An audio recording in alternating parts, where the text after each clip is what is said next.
Hello students, आज हम start कर रहे हैं क्लास 12th का लेक्चर नंबर 2 जो कल हमने स्टार्ट किया था एमसीक्यू सीरीज, उसका लेक्चर नंबर 2। तो कल के लेक्चर में हमने 13 क्वेश्चंस स्टडी किए थे। अब हम देखते हैं नेक्स्ट 13 क्वेश्चंस। तो देखो, सबसे फर्स्ट क्वेश्चन क्या है यहाँ पे, 2 point charges of 2 microcoulomb and 6 microcoulomb. Means सबसे पहले हमने यहाँ पे दो चार्जेस दिए गए हैं, एक तो है +2 माइक्रोकूलम और सेकंड क्या है हमारे पास +6 microcoulomb. Repel each other with a force of 12 Newton. तो यहाँ पे फोर्स कितना होगा, 12 Newton. If each is given additional charge, देखो जब दो चार्जेस इतने इतने कूलम्स के, एक 2 माइक्रोकूलम्स का है और एक 6 माइक्रोकूलम्स का, तब तो उनके बीच में जो फोर्स है वो लगेगा 12 न्यूटन। सेकेंड केस क्या दिया है इन्होंने, सेकेंड केस दिया कि अगर हम दोनों चार्जेस के अंदर एक एडिशनल चार्ज ऐड कर देते हैं, वो एडिशनल चार्ज कितना है, -4 माइक्रोकूलम का, then new force will be, तब नया फोर्स कितना होगा। अगर इनके अंदर हम -4 माइक्रोकूलम चार्ज ऐड कर दें तब फोर्स क्या होगा। अब यहाँ पे कौन चीज रहती है, डिस्टेंस और मीडियम दोनों ही सेम रहेंगे दोनों केसेस के अंदर। तो यहाँ पर देखते हैं हम न्यू चार्ज कितना होगा। पहले था +2 माइक्रोकूलम, अब जब -4 माइक्रोकूलम ऐड करेंगे तो बच गया -2 माइक्रोकूलम। इसी तरह सेकंड चार्ज कितना हो गया, पहले कितना था +6 माइक्रोकूलम, जब -4 माइक्रोकूलम ऐड करेंगे तो कितना बच जाएगा, 2 माइक्रोकूलम बच जाएगा। ठीक है, तो ये आ गया हमारे पास न्यू चार्जेस आ गए। अब फोर्स देखते हैं कितना होगा, न्यू फोर्स कितना होगा, Q1 dash Q2 dash divide by R²। Q1 की वैल्यू -2। अब देखो, जब हम कूलम्स के अंदर फोर्स का फॉर्मूला यूज करते हैं, अगर सिंपल फोर्स निकालना होता है तो हमें चार्ज का मैग्नीट्यूड लेना होता है, वहां पर हमें ये चार्ज का साइन साथ में नहीं लेना होता है। अगर तो हम जस्ट फोर्स की वैल्यू बता रही हैं, बट अगर कहीं पे सिचुएशन इस टाइप की है कि इक्विलिब्रियम में है, कोई भी सिस्टम इक्विलिब्रियम के अंदर है, तो उस टाइम पे जब हम कूलम्स लॉ लगाते हैं तो वहां पे साइन हम साथ में इंक्लूड करते हैं। ठीक है, तो यहाँ पे हमें साइन इसका मैग्नीट्यूड लेना है, और Q2 डैश की वैल्यू भी 2 और माइक्रो की वैल्यू 10⁻⁶ -6 और सेकंड वाले माइक्रो की वैल्यू 10⁻⁻6 और R² कितनी आ गई यहाँ पे 4 के 10⁻⁻12 R², ये आ गई F डैश की वैल्यू। ठीक है, तो फर्स्ट केस में, इस केस में F की वैल्यू कितनी होगी, कि Q1 की वैल्यू 2, Q2 की वैल्यू 6, माइक्रो 10⁻⁻6 10⁻⁻6 और डिवाइड बाई R²।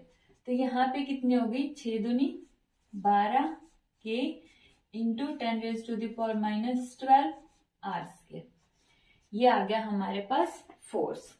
तो इन्होंने क्या बोला है कि जो न्यू फोर्स है उसकी वैल्यू बताओ कितनी होगी।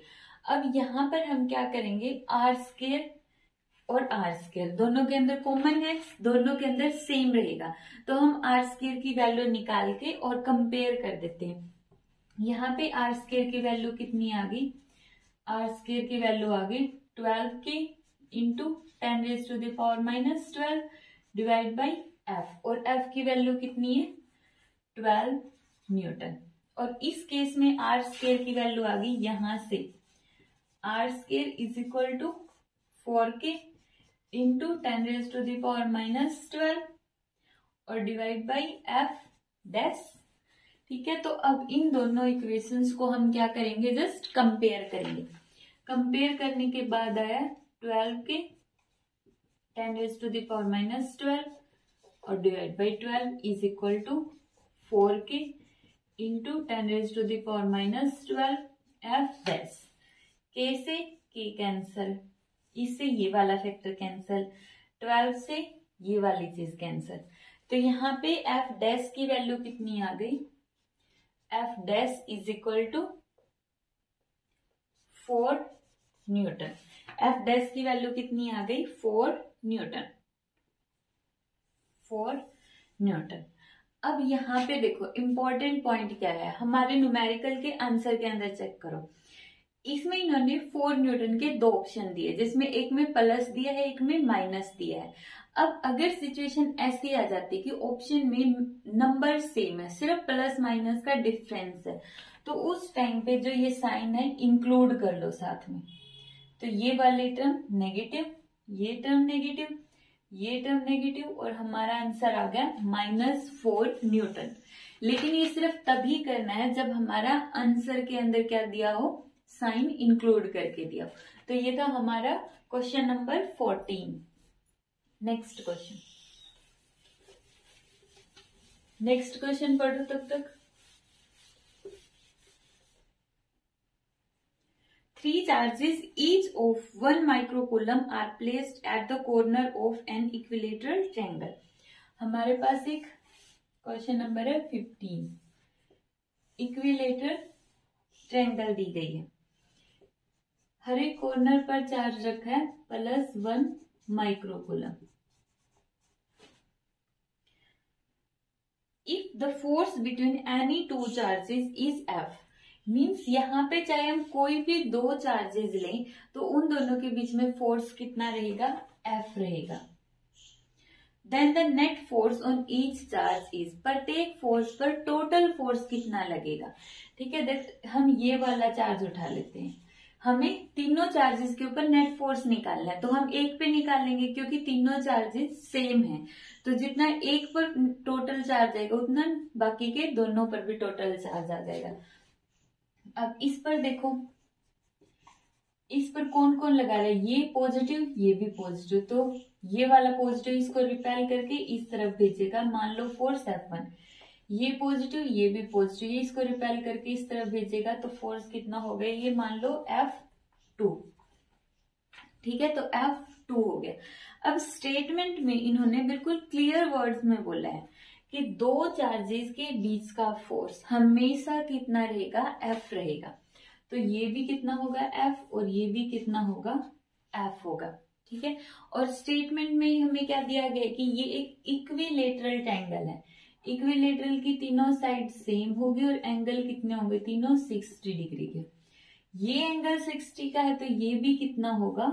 60 डिग्री का। वर्टिकली अपोजिट एंगल होते हैं, वर्टिकली अपोजिट एंगल होते हैं इस तरह से, दो लाइंस जब क्रॉस कर रही होती तो ये दो एंगल इक्वल होंगे और ये दोनों इक्वल होंगे। ठीक है, ये दो इक्वल होंगे और ये दो इक्वल होंगे। तो अब देखो, जब एक पॉइंट के ऊपर दो फोर्स लग रहे और दोनों की डायरेक्शंस अलग अलग होती है, जैसे ये पॉइंट हो गया, यहाँ पे इस तरफ फोर्स लग रहे अलग अलग डायरेक्शन में, और अलग अलग डायरेक्शन में होने की वजह से हमें क्या करना पड़ता है? इसका रिजल्टेंट निकालना पड़ता है, मतलब टोटल फोर्स निकालना पड़ता है। और उसका फॉर्मूला हमेशा कितना होता है? उसका फॉर्मूला होता है F1 का स्क्वायर F2 का स्क्वायर। F1 और F2 मतलब जो दो फोर्सेज लग रहे हैं, twice of F1 F2 cos of theta. Theta इन दोनों फोर्सेज के बीच का एंगल होगा। अब फोर्स की वैल्यू सेम है, F square twice of F multiply by F square. Cos of theta कितना है? 60 डिग्री। कोस 60 डिग्री की वैल्यू 1/2, तो इसकी जगह आ जाएगा 1/2। 2 से 2 कैंसिल, तो यहाँ पे कितना आ गया? F स्क्वायर कितना आ गया? 3F square. और 3F स्क्वायर को हम क्या लिख सकते हैं? √3F। तो एक चार्ज पर, जैसे ये वाला चार्ज हमने लिया, इस चार्ज पर सिर्फ एक फोर्स लगेगा जिसकी वैल्यू होगी √3F। इसी तरह अगर मैं इस पे भी निकाल लूं तो इस पे भी जो टोटल फोर्स लगेगा वो लगेगा √3F। तो हमारा आंसर आ गया option number C, √3F। Next question,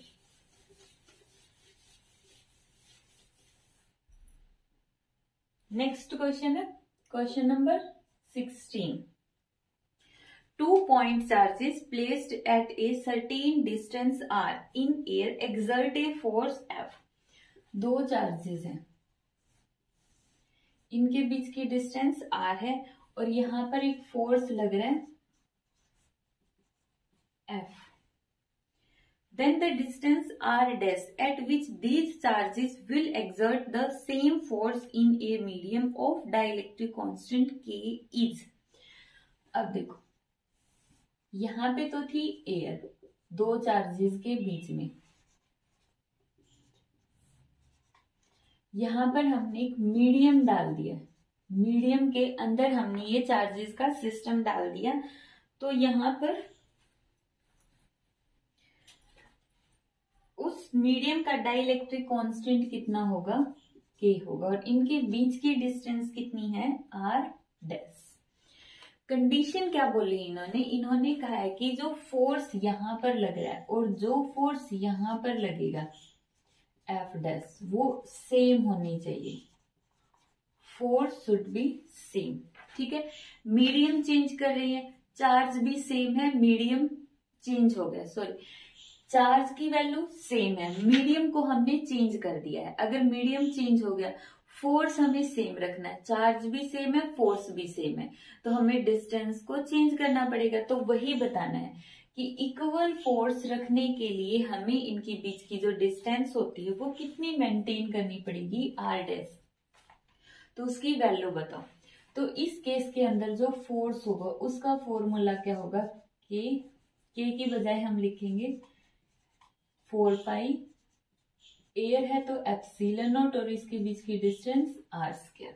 ठीक है, ये तो हो गया इस केस में। और इस केस में फोर्स सेम होगा F, Q1 Q2 चार्ज भी सेम है, 4 पाई, मीडियम है तो एप्सिलॉन M और R डैश का स्क्वायर। अब हमें ये फॉर्मूला पता है, dielectric constant is equal to किसके इक्वल होता है, electrical permittivity of medium divide by electrical permittivity of air.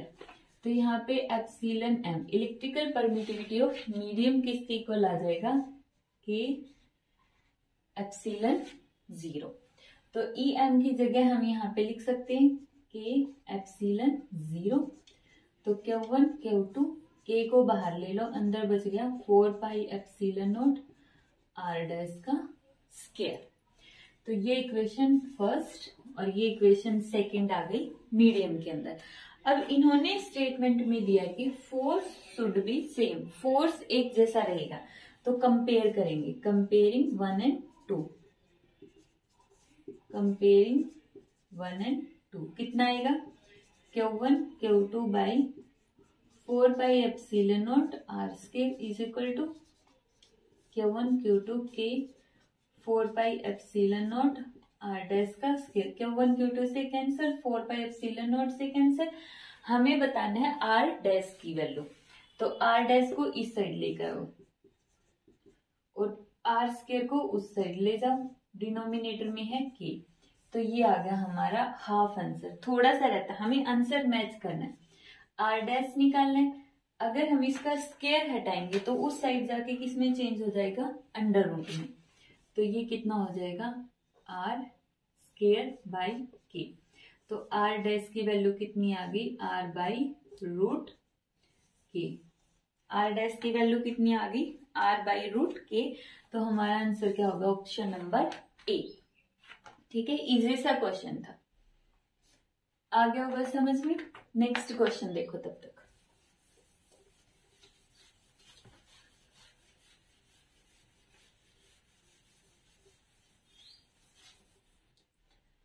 Next question है क्वेश्चन नंबर 17। 17 क्वेश्चन में बहुत ही इंपॉर्टेंट क्वेश्चन है, ध्यान से समझना। 2 point charges repel each other with a force of 100 Newton. ठीक है, फोर्स कितना है, 100 न्यूटन। 2 पॉइंट चार्जेस दिए हैं और रिपल्सिव फोर्स लग रहा है, 1 ऑफ चार्ज। अब सेकंड केस दिया है, स्टेप फर्स्ट है ये। स्टेप फर्स्ट तो था जब चार्जेस की कुछ ना कुछ वैल्यू होगी, मान लेते हैं Q1 और Q2 2 चार्जेस हैं। ठीक है, तो यहाँ पे क्या दे दिए, हमें 2 चार्ज दे दिए और उनके बीच में फोर्स दे दिया 100 न्यूटन। अब सेकंड स्टेप के अंदर क्या दे दिया इन्होंने दिया है one of charge is increased by 10% and other is decreased bye 10%। एक चार्ज को तो हमने 10% बढ़ा दिया और दूसरे चार्ज को हमने 10% घटा दिया है। ठीक है, तो मान लेते हैं जो फर्स्ट चार्ज था Q1, पहले उसकी वैल्यू थी Q, जो इस केस में मान लो Q1 भी Q है और Q2 की वैल्यू भी Q है। हमारी मर्जी, क्योंकि इन्होंने कुछ भी नहीं दिया है तो हम अपनी मर्जी के अकॉर्डिंग चार्ज की वैल्यू ले सकते हैं। तो हमने यहाँ पे Q ले लिया। अब ये जो Q है इसको हमने फर्स्ट चार्ज को इंक्रीज कर दिया है। अब देखो एक टर्म है इंक्रीज बाय इंक्रीज्ड टू, अगर कहीं पर लिख दे इंक्रीज्ड बाय 10% और कहीं पर लिख दे इंक्रीज्ड टू 10%, टू का मतलब है तुम्हें कुछ नहीं करना, कोई कैलकुलेशन नहीं करनी, जो डायरेक्ट वैल्यू दी उसको डायरेक्ट पुट कर दो। ठीक है, जैसे कि इंक्रीज्ड टू 10% बाई 10% का मतलब है कि तुम्हें उसको सॉल्व करना पड़ेगा। पहले वाली वैल्यू के अंदर तुम्हें कोई टर्म ऐड करनी पड़ेगी। जैसे देख लो यहाँ पर हमने क्या बोला, इंक्रीज्ड बाई 10%, मतलब पहले वाली वैल्यू प्लस जो पहले वाली वैल्यू थी उसका 10%, 10% मीन 10 डिवाइड बाई 100, तो ये कितना आ गया Q प्लस Q बाई 10, और इसका आंसर सॉल्व करेंगे तो कितना आएगा 1.1 Q। तो ये तो होता है इंक्रीज्ड बाई 10% का मीनिंग। और अगर आ जाता है इंक्रीज्ड टू का मतलब तुम्हें सॉल्व नहीं करना है, उन्होंने सॉल्व करके तुम्हें वैल्यू दी मिलेगी, वही डायरेक्ट पुट करनी। ठीक है, अब सेकंड चार्ज के अंदर हमने क्या दे दिया, सेकंड चार्ज के अंदर हमने बोल दिया डिक्रीज करना है। पहले उसकी वैल्यू कितनी थी Q, अब कितना डिक्रीज करना है, जो वैल्यू पहले थी उसका 10% डिक्रीज कर दो, तो यहाँ पे कितना आ जाएगा Q माइनस Q बाई 10, मतलब 10Q माइनस Q बाई 10, तो कितना आ गया 0.9 Q, फर्स्ट चार्ज और सेकेंड चार्ज। तो यही तो दिया इन्होंने, and other is reduced by 10%। The new force of repulsion at same distance, distance same रहेगी, इसमें भी R कितना है R और इसमें भी R2, मतलब कितना है R, डिस्टेंस सेम रहेगी, फोर्स निकालना है हमें। तो फोर्स की वैल्यू देखो, F किसके इक्वल होगा F डैश, न्यू फोर्स है ना, F डैश किसके इक्वल होगा K, Q1 की वैल्यू 1.1 Q, Q2 की वैल्यू 0.9 Q और डिवाइड बाई R स्क्वायर। तो यहाँ पे 1.1 मल्टीप्लाइड बाई 0.9 और आगे K Q का स्क्वायर R स्क्वायर, ये टर्म हमने अलग से ले ली। अब जो ये टर्म है ये तो इस केस में फोर्स का फॉर्मूला बनता है, इस केस में फोर्स का फॉर्मूला क्या बनेगा K, दोनों चार्जेस की multiplication Q square R square, force कितना दिया है 100 न्यूटन, तो यहाँ पे पुट कर दो 100 न्यूटन, 1.1 0.9 और 100, पॉइंट हटाओ तो 100 से 100 कैंसर, तो 11 मल्टीप्लाई बाई 9 कितना आ गया 99 न्यूटन। जब हमने दो चार्जेस को, एक चार्ज को हम बढ़ा रहे हैं और दूसरे चार्ज को घटा रहे हैं, तो उस केस में जो हमारा फोर्स है वो 100 न्यूटन से डिक्रीज होकर कितना हो जाएगा 99 न्यूटन हो जाएगा। ठीक है, तो option number C clear. Next question,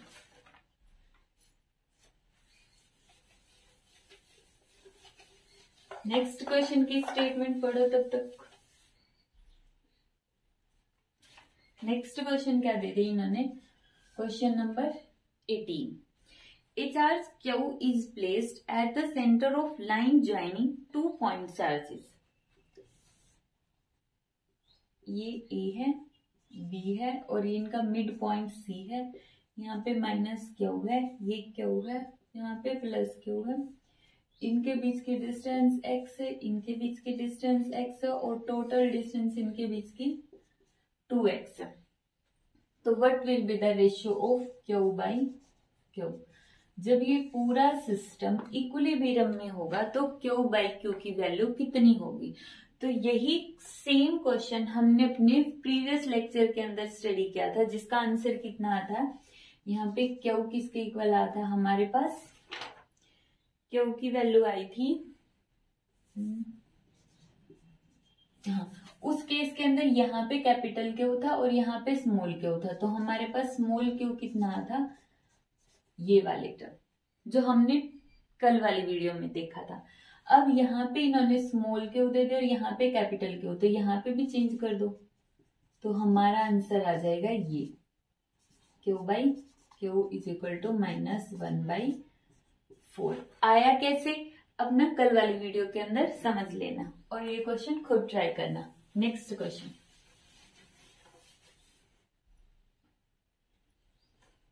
when some charge is placed on a soap bubble, जो एक सोप बबल होता है उसके ऊपर अगर हम कुछ चार्ज पुट कर देंगे तो उसकी रेडियस पे क्या इफेक्ट पड़ेगा। अब इस क्वेश्चन को सॉल्व करने के दो मेथड है। ये एक सोप बबल है, यहां पर हम चार्ज दे रहे हैं, ठीक है। जब हम चार्ज देंगे तो वो सेम टाइप का चार्ज देंगे, या तो पॉजिटिव पॉजिटिव देंगे हमेशा, या नेगेटिव नेगेटिव देंगे। अगर सेम चार्ज दिया और ये सोप बबल के ऊपर इकट्ठा होगा तो ये रिपेल करेगा चार्ज, और उसकी वजह से सोप बबल की रेडियस इंक्रीज हो जाएगी, तो रेडियस इंक्रीजेस। सेकेंड वे क्या है इसका, सेकेंड वे हमारा मैथमेटिकल आता है। Capacitance of A spherical body का फॉर्मूला क्या आता है हमारे पास, 4πε0 r, यही था। हमें ये पता है क्यू किसके इक्वल होता है, सी, तो सी किसके इक्वल आ गया, क्यू बाई वी, तो यहाँ पे Q by V is equal to 4πε0 r। तो यहाँ पे हम बोल सकते हैं Q directly proportional to radius. ये फॉर्मूला हम थ्योरी के अंदर पढ़ चुके हैं कि कोई भी स्फेरिकल बॉडी होती है उसके अंदर जो कैपेसिटेंस है वो इस तरीके से निकालते हैं। तो जितना ज्यादा चार्ज देंगे उस जो ऑब्जेक्ट है उसकी रेडियस उसके अकॉर्डिंग बढ़ती जाएगी, तो charge directly proportional to radius. तो यहाँ पे क्या आंसर आ जाएगा, option number B, radius increases. Next question, given that Q1 plus Q2 is equal to Q, हमें क्या दिया, Q1 plus Q2 is equal to Q, for what ratio, Q1 by Q का रेशियो फाइंड आउट करना है। Force between Q1 and Q2 will be maximum, force क्या होगा, maximum होगा, ठीक है। तो देखो फोर्स का फॉर्मूला क्या होगा, K Q1 Q2 by r²। अब यहाँ पे एक पॉइंट ध्यान से समझना, जब भी ये दे दे कि फोर्स मैक्सिमम है या फोर्स मिनिमम है तो इसका मतलब हमें उसका डेरिवेटिव करना पड़ेगा, और उस जो अब कोई भी चीज है वो मैक्सिमम हो गई तो इसका मतलब वो क्या हो गई, कांस्टेंट हो गई, वो ना तो चेंज होगी, डिक्रीज होगी, ना इंक्रीज होगी। तो जब फोर्स कांस्टेंट होगा तो इसका मतलब उसका डेरिवेटिव 0, क्योंकि वो चेंज हो ही नहीं रहा है। तो फोर्स मैक्सिमम होने का मतलब हमें फोर्स का डेरिवेटिव लेना है, ठीक है। अब क्वेश्चन ये राइज होता है कि डेरिवेटिव किसके विद रिस्पेक्ट टू लेंगे हम, तो हमें बताना है Q1 डिवाइड बाई Q का रेशियो। तो यहाँ पे हम डेरिवेटिव लेंगे या तो Q1 का या फिर Q2 का। रेशियो के अंदर Q1 लेना है तो हम यहाँ से Q2 को फिनिश करेंगे। सबसे पहले Q2 को हटा दो, Q2 को मैं क्या पुट कर सकती हूँ, Q माइनस Q1, Q2 की वैल्यू Q1 को साइड ले जाओ, नेगेटिव में हो गया, इस तरह से आ गया, ये आ गया फोर्स, ठीक है। अब इसको हम ऐसे लिख सकते हैं K बाई r², अंदर क्या बच गया, Q1 माइनस Q1 का स्क्वायर। अब हमें ये दिया गया कि फोर्स मैक्सिमम है, होना चाहिए, फोर्स मैक्सिमम होने के लिए इसका रेशियो कितना होगा, तो इसका मतलब फोर्स का डेरिवेटिव कर दो with respect to Q1, K r² as it is तो Q1 के विद रिस्पेक्ट टू डेरिवेटिव करेंगे, तो यहाँ पे तो आ गया Q और यहाँ पे आ गया 2Q1। ये हमने इसका डेरिवेटिव कर दिया Q1 के विद रिस्पेक्ट टू। जब कोई भी टर्म मैक्सिमम होगी तो उसका डेरिवेटिव होगा 0, तो ये पूरी टर्म हो गई 0 की। जब इस टर्म को उस साइड लेकर जाएंगे तो ये भी 0, तो हमारे पास क्या आ गया Q minus Q1 is equal to 0। हमें बताना है रेशियो Q1 बाई Q का, Q is equal to 2Q1। तो यहाँ पे कितना क्या रेशियो आ गया हमारे पास, 2 को यहाँ पे ले आओ और Q को इसके डिनोमिनेटर में, और हमारा आंसर आ गया 1/2। तो 1/2 का मतलब 0.5 option number B, option number B आ गया। अब अगर यहाँ पे Q2 का रेशियो दिया था Q2/Q, तो यहाँ से हम Q1 को फिनिश कर देते इस फॉर्मूले के अंदर, Q1 को रिमूव कर दो। नेक्स्ट क्वेश्चन इन्होंने दिया है कि जो डाई इलेक्ट्रिक कांस्टेंट होता है, मेटल के केस में हमने पढ़ लिया कितना होता है इनफाइनाइट, और इंसुलेटर के केस में डाई इलेक्ट्रिक कांस्टेंट की वैल्यू कितनी होगी, K की वैल्यू कितनी होगी। ऑप्शन है -1, 0, 0.5 और 5। तो K का फॉर्मूला देखते हैं। K का फॉर्मूला क्या होगा, E0 divide by EM, electric field in air divide by electric field in medium. अब इंसुलेटर की बात करें, अगर तो होता कंडक्टर या मेटल, तो उसके अंदर तो इलेक्ट्रिक फील्ड क्या होती है, 0 होती है, तो वहां पे तो हम 0 पुट कर देते और यहाँ पे आ जाता है इन्फिनिटी। किसके केस में, मेटल के केस में।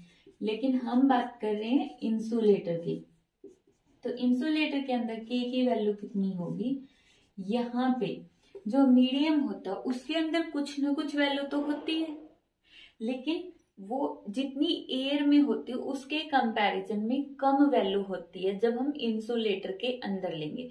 ये हम थ्योरी में पढ़ चुके हैं। तो मतलब जो electric field in medium, medium भी कौन सा, इंसुलेटर, उसकी वैल्यू होगी लेस देन E0। तो ये जो पूरी की पूरी टर्म है E0 बाई, तो EM की वैल्यू लेस देन E0 होगी, तो अगर डिनोमिनेटर स्मॉल है तो K की वैल्यू क्या हो जाएगी, लार्ज हो जाएगी। अगर EM स्मॉल है तो K की वैल्यू ग्रेटर देन होगी, तो K will be greater than 1। तो K की वैल्यू क्या हो जाएगी, ग्रेटर देन 1 हो जाएगी। कैसे, देखो EM को इस साइड लेके आओ, E0 by EM, E0 by EM की वैल्यू क्या होती है, 1। K होती है E0 बाई EM K, तो यहाँ पे क्या आ गया, K ग्रेटर देन 1, और 1 से बड़ा कौन है यहाँ पे, 5। अगर 10 होता तो 10 आ जाती, तो यहाँ पे क्या आ जाएगा हमारा आंसर 5, मतलब 1 से बड़ा होना चाहिए। नेक्स्ट क्वेश्चन,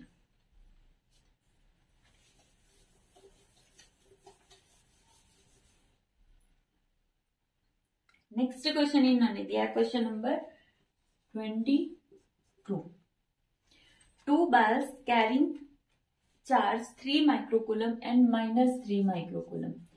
एक पर है +3 माइक्रोकूलम चार्ज, सेकंड पर है -3 microcoulomb charge. Attract each other with a force F। Force कितना है इनके बीच में, F फोर्स है। If a charge of 3 microcoulomb is added to both, दोनों के अंदर हमने क्या कर दिया, सेकंड केस के अंदर दोनों के अंदर हम क्या कर देंगे, +3 माइक्रोकूलम ऐड कर देंगे, तो नया फोर्स बताओ कितना होगा। ठीक है, 3 के अंदर ये ऐड करेंगे तो Q1 डैश की वैल्यू कितनी आ गई, 6 माइक्रोकूलम। Q2 डैश की वैल्यू ये -3 है, ये +3 है, कितनी आ गई, 0। जब एक चार्ज ही 0 हो गया तो फोर्स कितना होगा, 0, क्योंकि किसी भी टर्म के मल्टीप्लाई में अगर हम 0 कर देते हैं तो पूरी टर्म को क्या कर देती है, 0। तो हमारा आंसर क्या आ जाएगा, 0, option number C. Next question,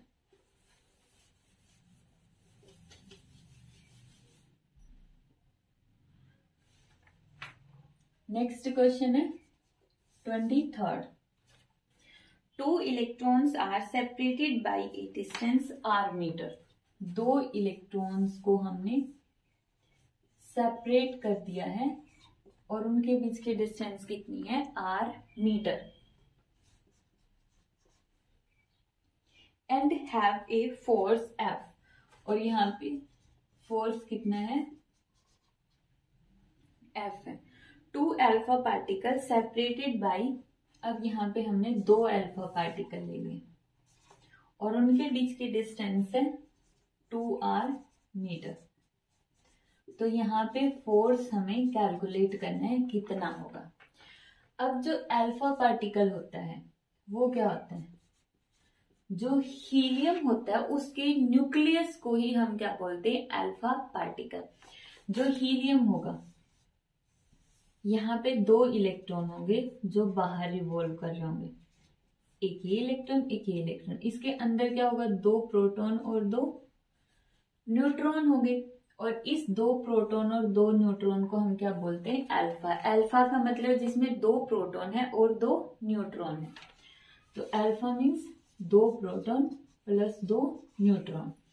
neutron तो न्यूट्रल होते, कोई चार्ज होता नहीं है, तो इसके अल्फा पार्टिकल पर चार्ज कितना आ गया, 2 प्रोटॉन के इक्वल। प्रोटॉन का मतलब जितना चार्ज इलेक्ट्रॉन पर है उतना ही प्रोटॉन पर है, बस उसका जो मैग्नीट्यूड होता है वो पॉजिटिव होता है।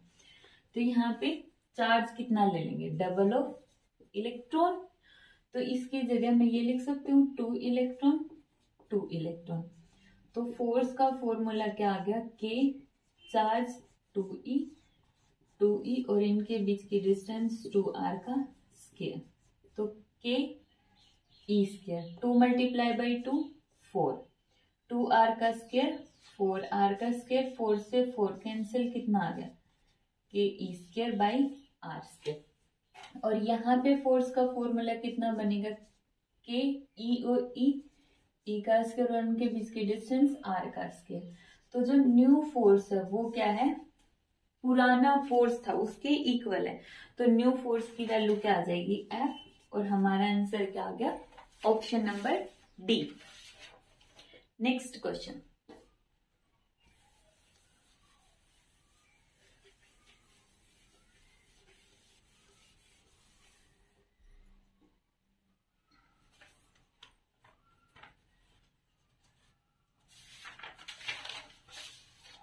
नेक्स्ट क्वेश्चन है 20 last one question. 3 charges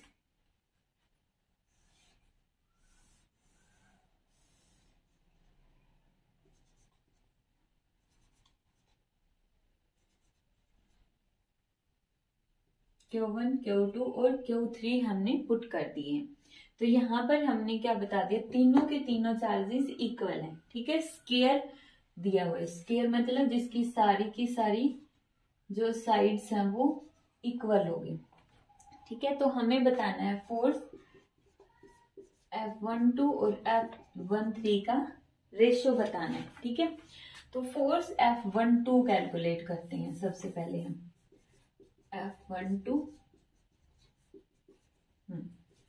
force of F12 मतलब force on first charge due to second charge, force on first charge due to second, first के ऊपर ड्यू टू सेकेंड ने रिपल्सिव फोर्स उस तरफ लगा और इनके बीच की डिस्टेंस x स्क्वायर, सिंपल।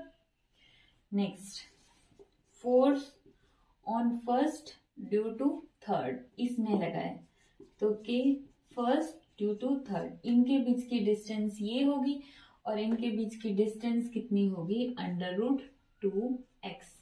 कैसे निकालेंगे, पाइथागोरस थ्योरम, x का स्क्वायर प्लस x का स्क्वायर 2x स्क्वायर और उसका √2x। और यहाँ पे हम लेते हैं डिस्टेंस का स्क्वायर, तो ये कर दिया हमने, सिंपल लगाया बिल्कुल, कूलम्स फोर्स का फॉर्मूला और पाइथागोरस थ्योरम। अब हमें इनका रेशियो लेना है, रेशियो का मतलब इनको डिवाइड में कर दो, F12 और F13।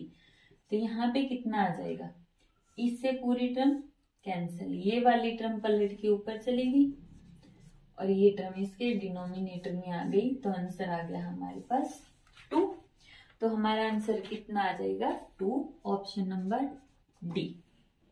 ठीक है, नेक्स्ट क्वेश्चन और आज का हमारा सबसे लास्ट क्वेश्चन।